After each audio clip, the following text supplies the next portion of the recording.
I never thought I'd watch an SUV sink into my front lawn like it was being devoured by a living beast.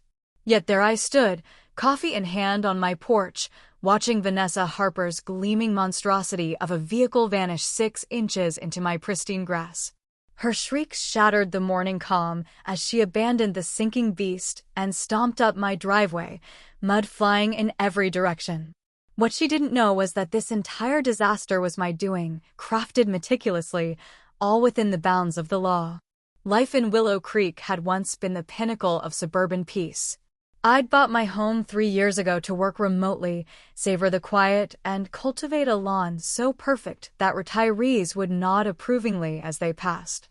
For a while, it was exactly that, a lush, vibrant carpet of green that seemed almost too good to be true.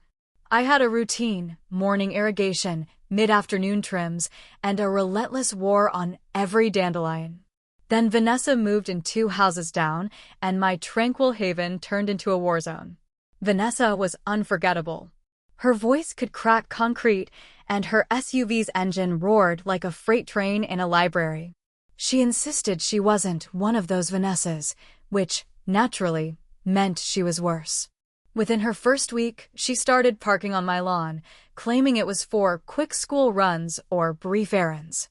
This wasn't a tire grazing the curb, it was her entire vehicle sinking into my yard, leaving tire marks like war wounds. At first, I tried diplomacy. I put up a polite sign. "Please respect the grass." Vanessa laughed the first time she saw it. The second time, she knocked it over with her bumper. That sparked our first real confrontation. "Seriously, you're upset over some grass, sweetie," she mocked, brushing off my concerns.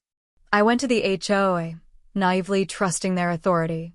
Unbeknownst to me, Vanessa was a board member. Any hope of fair governance vanished. Friends urged me to let it go. Stress isn't worth it. But principles mattered.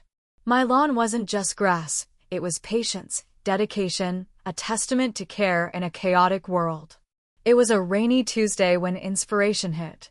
Vanessa's SUV barreled over the curb as usual, but this time, the soaked earth betrayed her.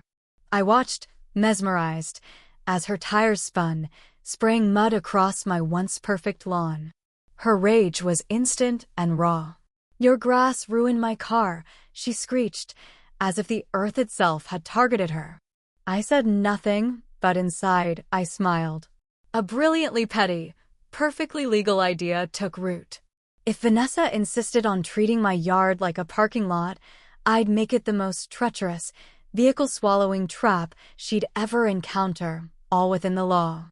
Thus began the creation of what I'd call the Willow Creek Marsh.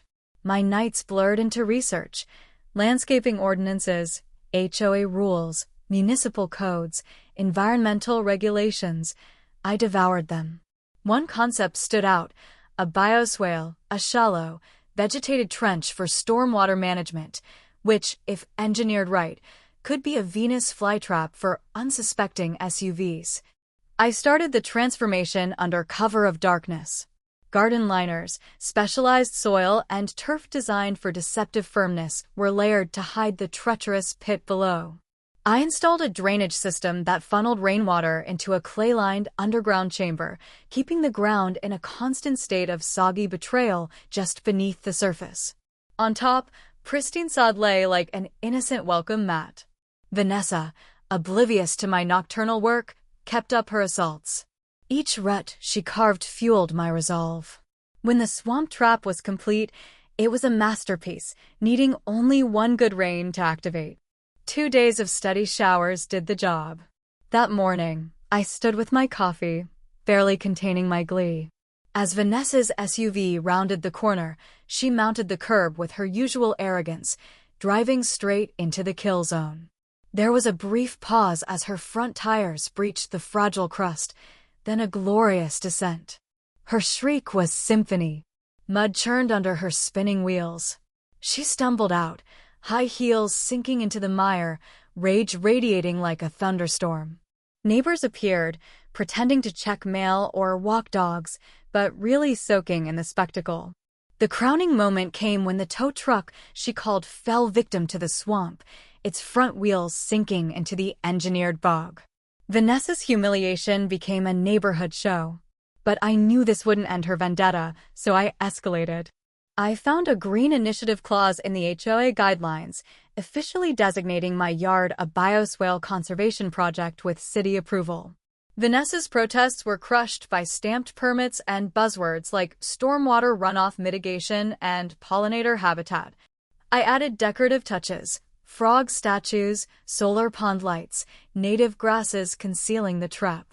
Small signs read, "Wetland restoration in progress." Vanessa fumed, plotted, spied. One evening, I caught her scattering gravel on my lawn's edge, an unauthorized improvement. My trail cameras recorded it, and I shared the footage with the HOA and local code enforcement. The fine was steep. Vanessa's thunderous fury fizzled into pitiful complaints. She launched a paper war, frivolous filings about noise violations, unauthorized wildlife, the frogs, and light pollution from my path lights. Each time, I countered with permits, documentation, and the occasional, "bless your heart." The HOA board, tired of her antics, voted to ban vehicles from parking on lawns community-wide. Vanessa's influence evaporated. But the true masterpiece came later. In a stroke of petty genius, I organized Willow Creek's first marsh mingle. Invitations with cartoon frogs invited neighbors to the historic site where arrogance met nature. The turnout was beyond my dreams. Families brought lawn chairs and coolers. Kids splashed at the swamp's edge. Tiki torches lit the bioswale, and a rented fog machine added a mystical vibe.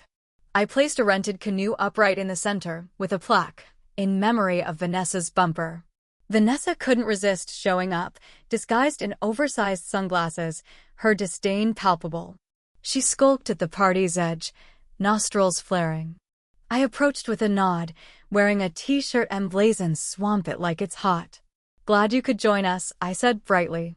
Her response was a hiss. "You made me a laughingstock." "No, Vanessa," I replied smoothly. "Your tires did that all on their own." She fled, nearly tripping into another soft patch. Days later, a for sale sign appeared on her lawn. Her exit was quiet, unceremonious, no farewell parties, just relief.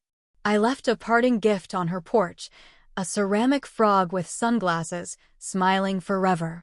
Standing on my porch, surveying my thriving wetland, I reflected on the absurdity of suburban battles and the power of patience, creativity, and lawful mischief. In Willow Creek, Vanessa had arrived with chaos and left silenced, swallowed by my swamp. The marsh stood ready, patient for the next tire bold enough to cross its boundaries. With Vanessa gone, the neighborhood reclaimed its peace, my lawn became a local legend, and I knew no one would dare park on it again. The swamp had won, and so had I.